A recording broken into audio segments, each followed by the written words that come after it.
El huracán de Galveston de 1900. Galveston, Texas, antes de la tormenta. En 1900, Galveston, Texas, era un puerto comercial muy activo. También era un lugar muy popular para vacaciones. La ciudad estaba situada en el Golfo de México. Las aguas cálidas bañaban sus playas. En esa época, era un lugar ideal para visitarlo. Pero Galveston estaba en una isla barrera. Las islas barrera son las que sirven de freno a las tormentas que se acercan al continente. Reciben el impacto de los vientos que causan destrozos y la marejada ciclónica que acompaña el huracán. Ese fue el destino de Galveston. Unos días antes de la gran tormenta, los científicos predijeron que la tormenta avanzaría a lo largo de la costa este de los Estados Unidos. Para desgracia de los 38,000 residentes de Galveston, la tormenta cambió de dirección. El 8 de septiembre de 1900 llegó el huracán. Llega la tormenta. El mar creció.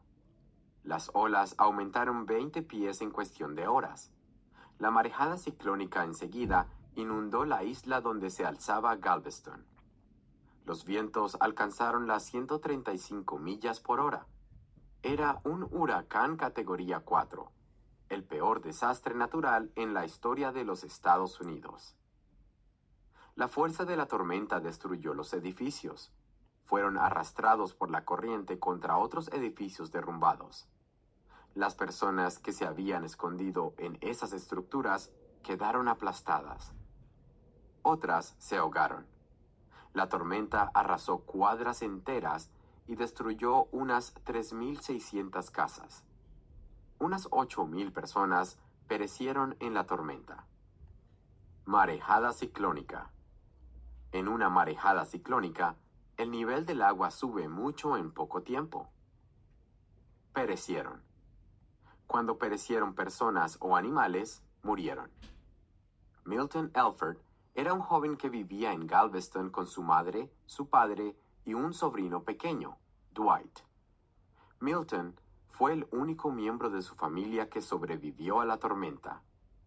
Describió su experiencia en una carta a sus hermanos, que vivían en Dakota del Norte.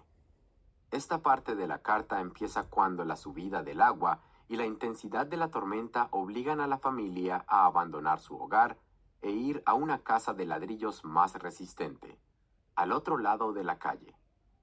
Dejamos nuestra casa a eso de las 4, pensando que estaríamos más seguros en una casa más grande, sin imaginar que la corriente también la arrastraría. Cruzamos la calle y entramos a una hermosa casa construida sobre cimientos de ladrillos, a cierta altura del suelo. A eso de las 5, todo se puso peor. La cerca empezó a quebrarse y partes de otras casas se nos venían encima. Galveston era un puerto comercial muy activo antes de la tormenta.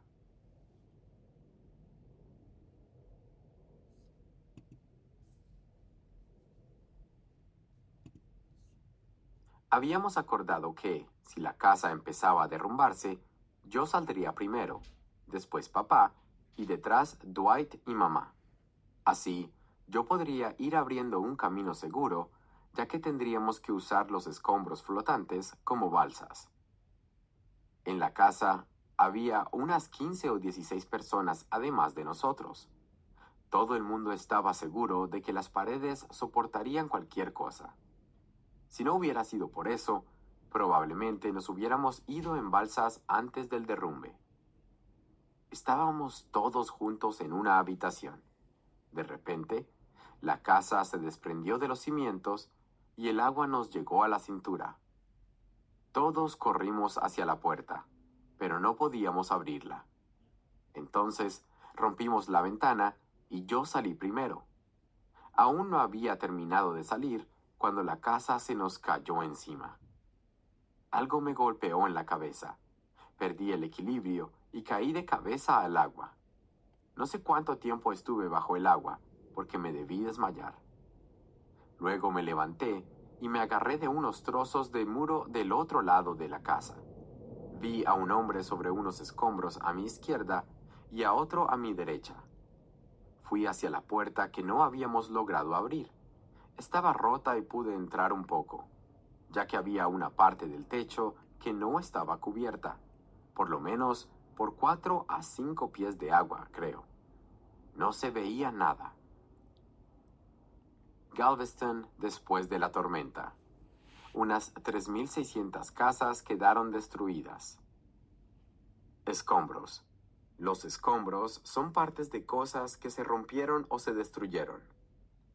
Regresé y llegué al otro lado, pero no vi a nadie salir del agua. Seguramente habíamos caído todos al mismo tiempo, pero no sé por qué los demás no salieron. Después empecé a alejarme, en parte corriendo y en parte nadando, de un escombro a otro. La calle estaba llena de techos y paredes de casas, y el aire estaba repleto de tablones que volaban. Creo que avancé casi hasta la siguiente esquina sobre los escombros y me refugié en unos edificios. Pero estos se venían abajo con rapidez y yo tenía miedo de quedar enterrado. De pronto, lo que me sostenía empezó a moverse por la calle y metí la cabeza y los hombros en una vieja caja de herramientas que había en ese escombro donde me había subido. Apenas podía sostenerla para que no se volara, pero eso es lo que volvió a salvarme la vida. Cuando bajó el agua a eso de las 3 de la mañana, estaba a unas 5 manzanas de donde había empezado. Tenía la cabeza llena de moretones y algunos cortes en las piernas y las manos que no descubrí hasta el lunes, cuando apenas podía ponerme el sombrero. En cuanto hubo suficiente luz, volví a donde estaba la casa. No había quedado ni rastro de ella ni de ninguna otra casa en 2 cuadras, donde antes casi no había ningún lote vacío. La tormenta destrozó edificios y destruyó cuadras enteras.